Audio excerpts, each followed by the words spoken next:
What is up, you guys? Let's kick it off as always with an awesome revealing Vader video where we dissect everything the Dark Lord does. I know for sure that if he existed for real, he would have choked me by now. I mean, I talk about his intimate life every other day, so yeah. Coincidentally, our new merch has Vader choking people without mercy. No matter which side you're on, there is always a way for Vader to be disturbed by your lack of faith. Buy that merch, guys. Support the channel. Link in bio. Now, this video is tackling the age-old question. What the hell was this all about?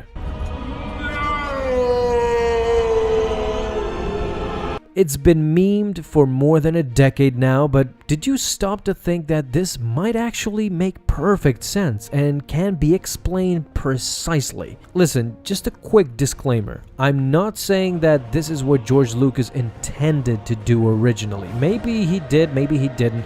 We never got a confirmation, but as always, the fandom connects the dots together, and I just love this explanation so much that I thought I had to share it with you wonderful people and add to the lore of Star Wars. So the first thing you should note is that human Anakin/Vader could no longer talk normally. After his injuries on Mustafar, he landed face down on a small, relatively cool magmatic surface. This caused him to breathe in the smoldering hot gases and fumes, which would ultimately destroy his lungs and even vocal cords. The talking that we hear from suited Vader is actually the onboard computer that's hooked up to what remains of his vocal cords and another piece that's in front of his mouth. It's an incredibly sophisticated computer that reads the vibrations and the air being pushed out and guesses with a high accuracy what Vader is actually trying to say.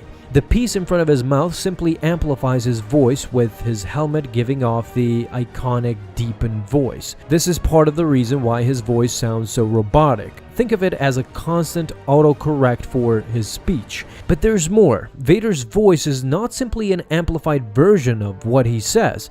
It's more like a Stephen Hawking system whereby a computer recognizes what Vader is trying to say. His voice is probably extremely damaged and unrecognizable at this point, and then the computer basically says it for him. We can kind of assume that this is an extremely sophisticated text-to-speech. And so with that in mind, let's explain everything as we see it. Palpatine is just at the side of Vader, and within a few seconds the new Sith understands. Not only is his body completely destroyed, making him almost a slave to his suit, and by extension to Emperor Palpatine as well. Everything that led him to this point, the sacrifices and all in between, were for his wife. His wife that was now dead because of his actions, and her unborn child is also lost. Vader breaks free of the operating table and takes a few steps before doing the only thing anybody in his position could do.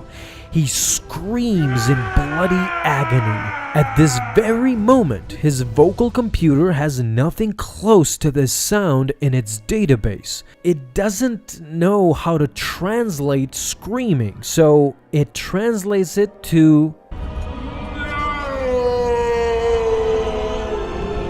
If you think about the scene in these terms, it actually adds more to the tragedy of Vader. Even his agonized screams are now entirely reliant on machinery, which makes this scene from Revenge of the Sith even more heartbreaking. He couldn't even properly vocalize his own pain from losing his wife. The computer did the best it could, but a machine isn't capable of reading and expressing emotions, at least not for this scene. So that's my whole take of it, but what did you guys think of this video and of the NOOO scene? If you enjoyed this video, guys, then leave a thumbs up and hit that bell to get notified the moment a new video is up. Have an awesome day, my Star Wars friends, and may the Force be with you always.